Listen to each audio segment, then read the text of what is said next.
After 2 years of promises, they gave my promotion to the worst person on the team. So I left and let them sink.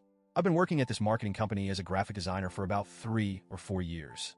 When I first joined, our team was tiny, just 3 of us, including my team lead, who was an absolute legend. I learned so much from him. We tackled huge projects and had late nights filled with brainstorming, and it felt good knowing I was contributing to something meaningful.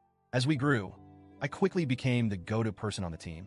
I was training every new hire, leading projects, running presentations, and even setting up workshops to share design strategies. I was handling responsibilities that went beyond my role, thinking it would eventually lead to a promotion. Then, my team lead left and all those responsibilities just got dumped on me. We didn't get a replacement for over a year. I saw it as an opportunity to show that I was ready for a senior role. When my annual review rolled around, my manager was all, "You're on track. Just keep it up, and a promotion will be in your future." I kept working late, juggling more projects, and giving everything I had. But then, I found out that the company had decided to promote someone else, a newer hire, Jane. She had this social media influencer persona. Bubbly, loud, always talking about her brand and her followers. To be clear, Jane had barely been on our team for a year.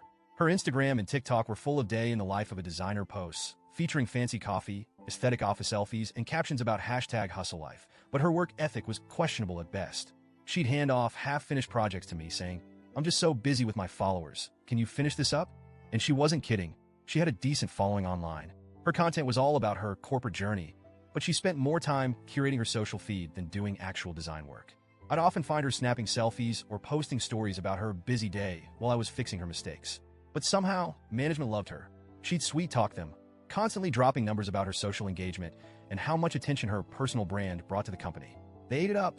When she was promoted to senior designer, I couldn't believe it.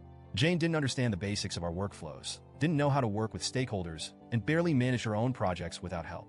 Meanwhile, I was the one doing the heavy lifting. After that, Jane's behavior got even worse. She strutted around the office like she was some kind of creative visionary, setting team guidelines that she barely followed herself. She'd go on about brand alignment and design synergy, which she probably picked up from one of her own TikToks, but most of us couldn't see the value in it. Stakeholders started requesting me for projects instead of her, saying she was unprofessional or just impossible to work with. Then, we finally got a new team lead. I thought, finally, someone who might see through this. I put together a portfolio of everything I'd been handling: projects, trainings, client feedback, the whole package. I walked him through everything, and he was genuinely impressed. He told me I was an asset to the team and that my contributions were obvious. I started to feel hopeful, but of course that didn't last. Jane took on a high-profile project and completely bombed it.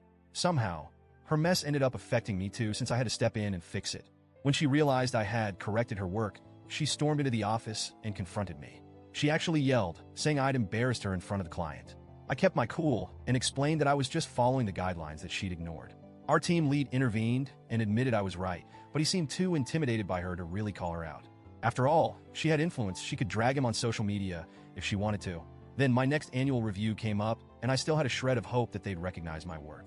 Instead, my team lead gave me an average rating and told me to be more visible in the office like Jane. He literally said I should emulate her social presence to grow my personal brand. I couldn't believe it. I was the one holding everything together, training everyone, cleaning up her mistakes, and he wanted me to be more like her? I looked him straight in the eye and told him that if he thought she was senior material, he could let her do the work. I was done picking up the slack. He started backtracking, saying they could consider a promotion for me in 6 months instead of a year, but it was too late. 2 weeks later, I accepted a better offer from a company that appreciated my skills. When I handed in my resignation, my manager looked like he'd seen a ghost. He asked me, "What can we do to keep you?" I didn't hold back. I told him I'd given this company everything and had been treated like I was invisible. The best part? Once I decided to leave, I wasn't about to spend my last 2 weeks doing senior tasks. No more training, no more saving her half-baked projects, no more documenting the systems I'd built.